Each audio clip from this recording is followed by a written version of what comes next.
So, how does the world end? Nuclear war? A deadly plague? Falling asteroids? Probably not. Most experts agree that the most likely way for the world to be destroyed is by accident, a mistake. And today, we're looking at the ultra-secret underground market that deals in exploiting those mistakes. A market where hackers in their basement make millions of dollars from terrorists, dictators, and even your own government. But as we venture into this dark underground world, we'll also be asking how it affects you. Have you ever wondered if you're being watched through your webcam or phone camera? Or if your password-protected files and messages are really as private as they seem? As our lives become more and more connected by technology, have you ever stopped to think of the risks? I will warn you now, your life will probably be better if you don't watch this video. Sometimes ignorance is bliss, and you'll be happier not knowing. Because once we open this vault, there's no going back.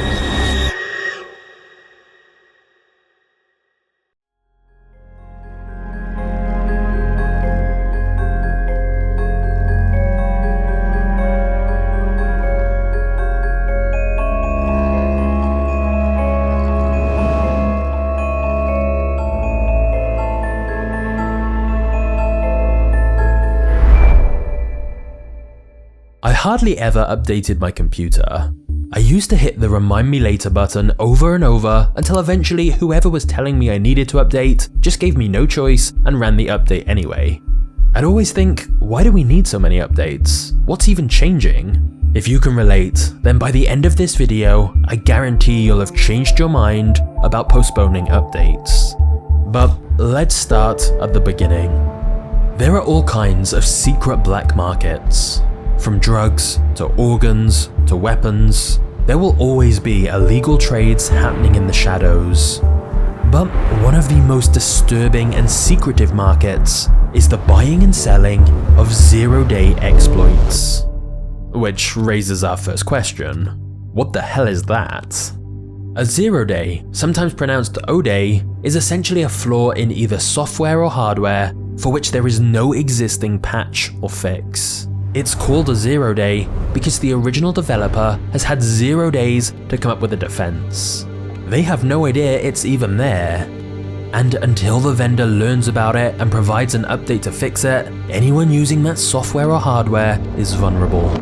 That's why 0 days are the most powerful tool to any hacker. It can be a backdoor into any system in the world. For example, a 0 day in Apple's iOS could allow someone to remotely break into any iPhone in the world and see every file, app, photo, and message, completely undetected. And there is no protection against the 0 day exploit. By definition, it's an unknown vulnerability, so no antivirus will help you. Of course, eventually, the manufacturer finds the security hole and releases a security update. But it could be months or years before they detect it, which means a catastrophic amount of damage can be done before then. With the right 0 day exploits, a hacker could break into any company or system in the world. And that doesn't just mean your devices. They could break into a military base, or the safety controls at a chemical plant, or even shut down a nation's electricity grid. Given how powerful these 0 day exploits can be, they are of course incredibly lucrative. The right buyer will pay millions of dollars. But as for who is buying these 0 day exploits, well, that's an even more disturbing question.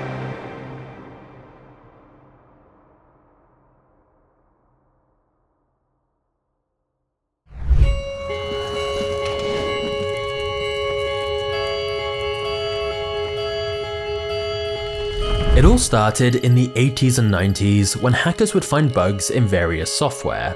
This was often just a hobby. They were curious to see how the code worked and if they could find any vulnerabilities in it. If they found a mistake in the code, they would often approach these tech companies like Microsoft or Oracle and let them know they found a vulnerability. But these tech companies were not remotely grateful. It was the opposite. They viewed these hackers as a nuisance, as criminals. They certainly didn't want people drawing attention to flaws in their products, and so they would tell hackers to stop poking around their software or else they'd take legal action. This reaction from tech companies caused a lot of frustration amongst hackers who were trying to do the right thing by notifying the companies of flaws in their code.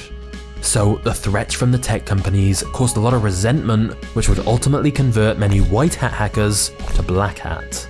And so when the companies didn't listen to them, some hackers just started sharing the bugs they found publicly online, like on a service called BugTrack. Microsoft then compared them to terrorists. So in 2003, a security company called iDefense sensed an opportunity. They started offering to pay hackers directly for vulnerabilities they found. It was often quite small amounts, maybe $100, but this gave hackers an incentive to share the bugs they found in an ethical way. Because iDefense would then share these bugs with the vendors so they could get fixed, but in the meantime, they could offer their own clients a workaround to protect themselves until the vendor fixed the bug. So iDefense's business model actually worked quite well for everyone. But this gave birth to the zero-day market, where these zero-day vulnerabilities could be sold for a profit. And it wasn't long before iDefense started getting outbid.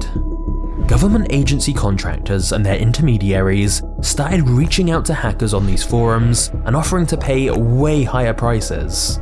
It could be tens or hundreds of thousands of dollars for the right exploit. Of course, there was one critical condition: complete silence. A zero-day is only worth so much if nobody else knows about it, as obviously as soon as the vendor fixes the security hole, the hacker loses access.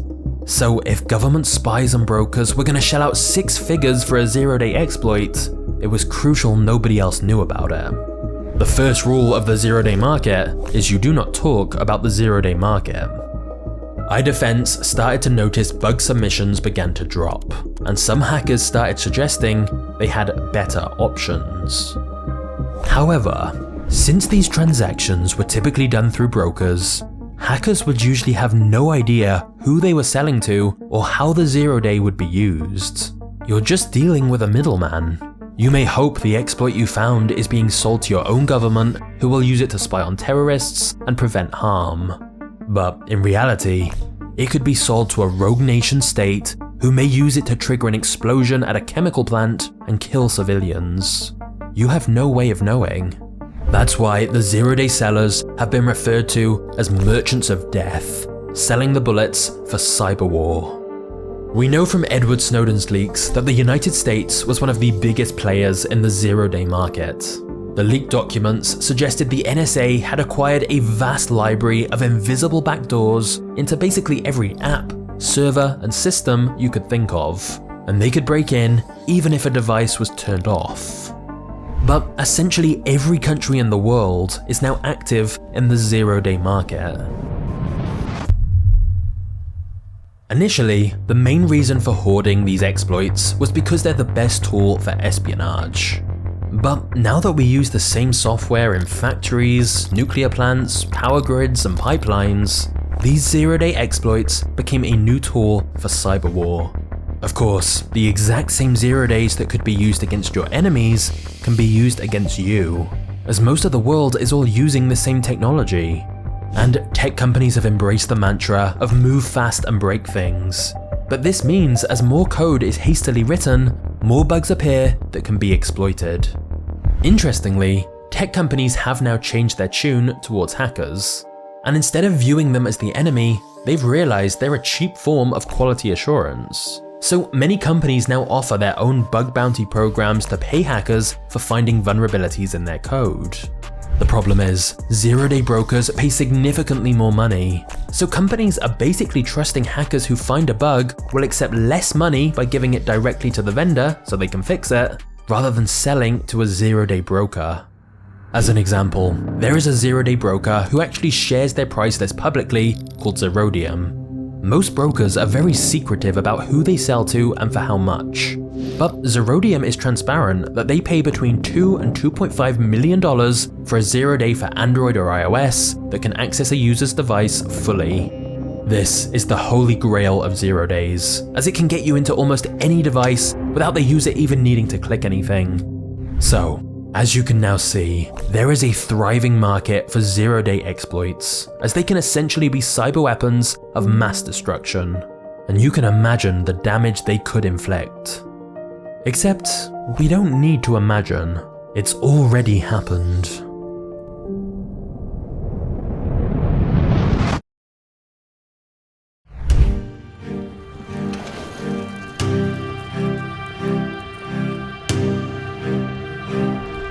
It's 2010 at the headquarters of Iran's nuclear program, where they're developing nuclear weapons.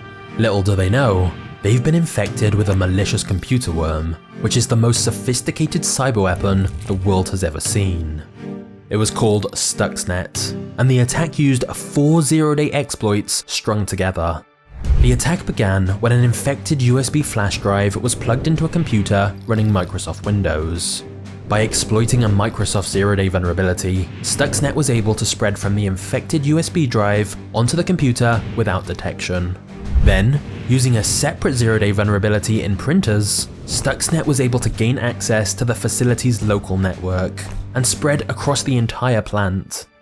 Even though the network wasn't connected to the internet, by exploiting these zero-day vulnerabilities, Stuxnet could burrow itself deep into their systems until it found its target.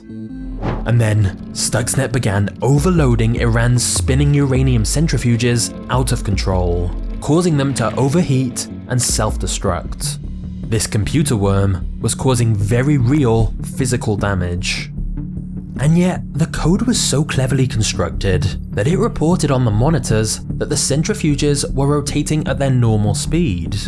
And thus, to the Iranian scientists monitoring the computer screens, everything appeared normal. By the time they finally realized a computer worm was responsible for the destruction of their centrifuges, around 1/5 of them had already been destroyed by Stuxnet.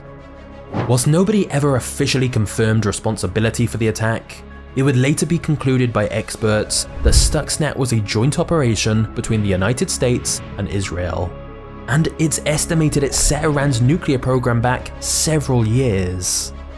However, the other consequences of Stuxnet cannot be overstated. This was the world's first cyber weapon of mass destruction. A former NSA director compared it to the moment the first atomic bomb was used. A new weapon was now out there, and there was no going back. It showed other countries what could be achieved with a few zero days used together. It was almost an advert for the damage and destruction that could be caused with these cyber weapons. And so, after Stuxnet's discovery in 2010, the zero-day market became flooded with more buyers, including countries with terrible human rights records. The cyber arms race was on.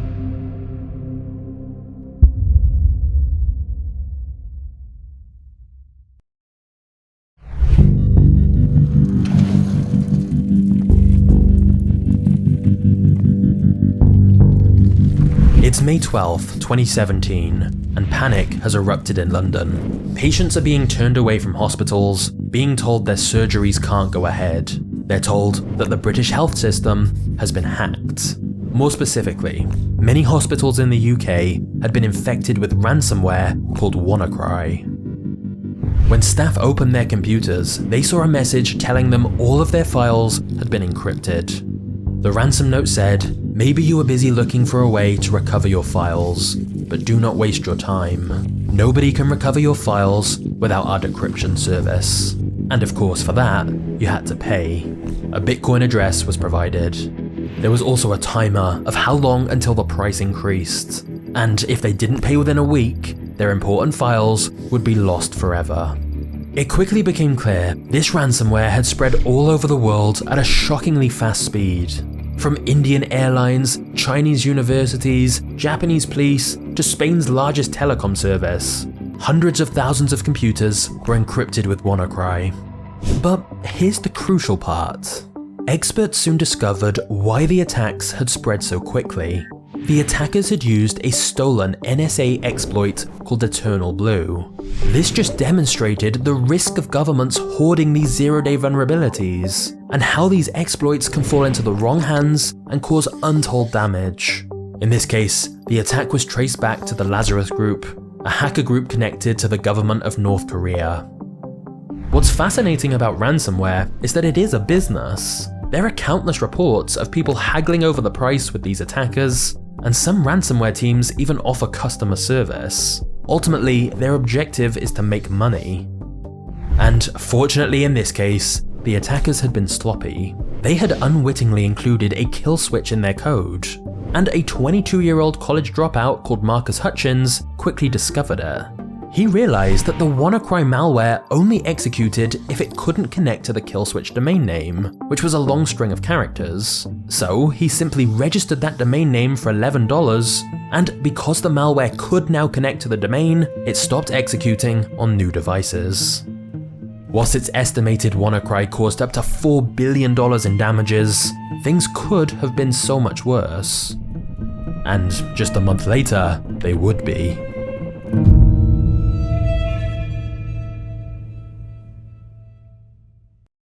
Before we get to the next chapter, let's talk about how you can save money with today's sponsor, ShipStation. If you're running a business, managing orders can be very chaotic. And that's why I'm a big fan of ShipStation, as they make it so easy to automate shipping tasks. ShipStation seamlessly integrates with services and selling channels you already use, and so you can manage all your orders on one simple dashboard.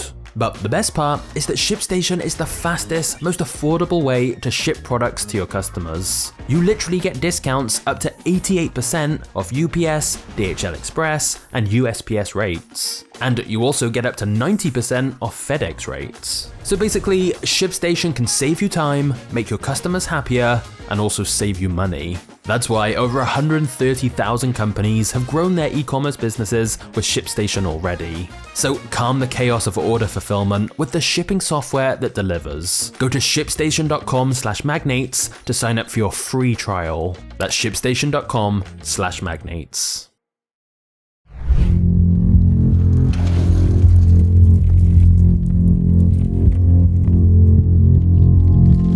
On June 27th, 2017, Russia used this new leaked NSA cyber weapon in Ukraine, in what became the most destructive cyber attack in history.